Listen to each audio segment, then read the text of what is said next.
Welcome to the flowerschool.com video library. I'm Leanne Kessler, Director of the Floral Design Institute, and today we're here to look at a festive autumn vase of flowers.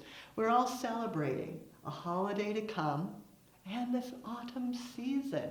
So let's get started with our second pandemic Thanksgiving and the reality of supply chain disruption. We're going old school and diverse.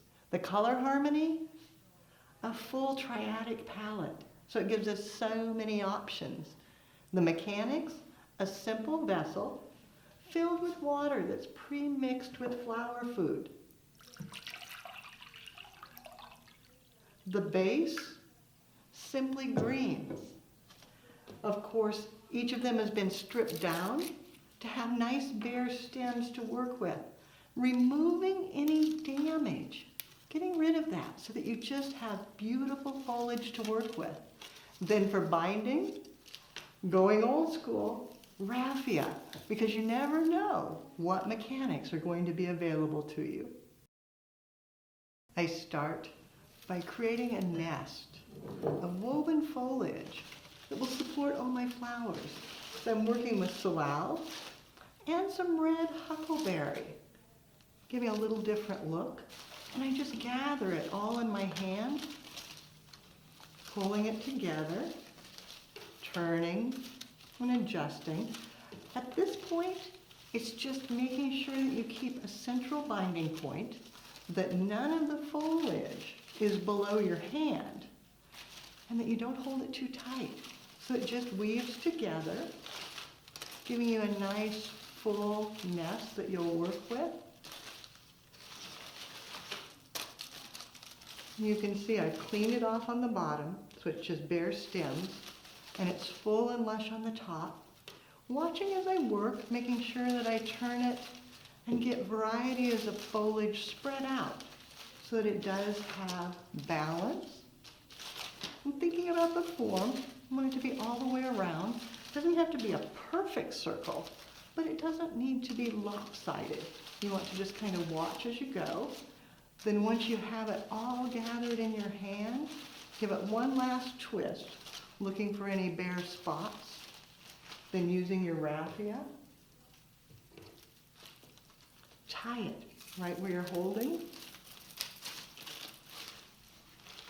Knot it off.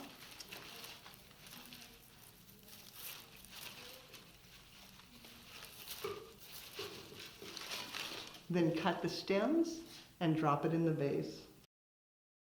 When you're working with a triadic color scheme, you want to pick one color to be the primary focus.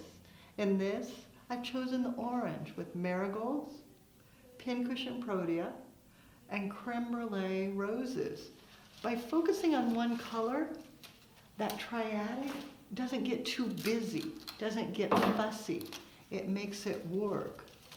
And just weaving that down into the nest that you created. Thinking about radiating out through the central binding point. With the marigolds, if you remove all the foliage, then you won't have that fragrance that some people find distracting. You'll find more tips like that in our Tulip Tuesday videos. With the base established, with the vibrant orange, coming back in with the rest of the triad, the green and the violet. The green trick dianthus, lush and full, adding in that deep green. Lisianthus with the vibrant violet, dividing it down, letting some come up a little taller. And then the aconitum, a little bit lighter, but still that violet hue, giving it a cut and extending in the design. The recipe for this round arrangement, relatively easy. I started with an entire bunch of salal tips. Yes, I used the entire bunch. Then I added 3 stems of red huckleberry. For the flowers, 9 of the creme brulee roses, 5 marigold, 5 lisianthus, 5 green trip carnation, and 5 of the miniature hydrangeas. You can see focusing on the orange and then accenting with purple and green gives you a vibrant celebration holiday arrangement. As we transition from autumn to winter and resume gathering with friends, it is different. Your gathering may be just 2 or 3 people. The big gatherings, maybe not quite as common, but flowers, still so important. And the vibrant, the happy, the celebratory, necessary. You'll find more creative inspiration on our website, flowerschool.com. If you have questions, you can reach us through there or pick up the telephone and give us a call at 503-223-8089. Now it's your turn. What are you going to create for your celebration? Be sure to take a picture, post it on social media, and hashtag Floral Design Institute. That way we all can see what you do as you do something you love.